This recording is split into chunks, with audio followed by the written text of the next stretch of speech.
Selection for any World Cup can be a nerve-wracking experience, let alone when you're just 17 years old. I started crying. The coach called me and I was a bit anxious waiting for the phone call the night before. I didn't get it because I hadn't given him my number. But yeah, when he called me, I burst into tears.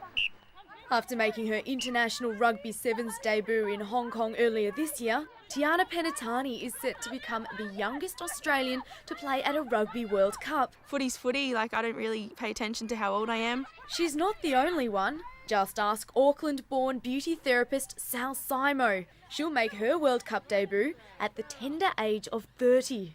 I have always wanted to play top-level rugby, so it's something I've always wanted to do.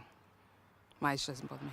The women's sevens rugby team flies out for Moscow, where on June 29 they'll begin their defence of the World Cup they so gallantly claimed in 2009. We've got to be ruthless out there and give everything. You know, we're playing for our country and we want that World Cup. We want to be holding on to it.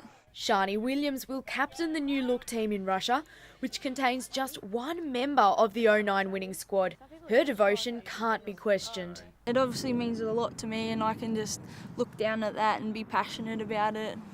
You know, on the ground, and I look at it and I go, I've got to get up. They'll get their chance to do that on an even bigger stage when Rugby Sevens becomes a part of the 2016 Rio Olympics itinerary. Ever since I was a little kid, I wanted to kind of pursue athletics in terms of like an Olympic Games, but Rugby Sevens has taken me on a completely different path, so it's the ultimate dream. But they're taking it one step at a time, and defending this title won't be easy. They've drawn South Africa in their pool rounds and could face stiff competition from world leaders New Zealand and England.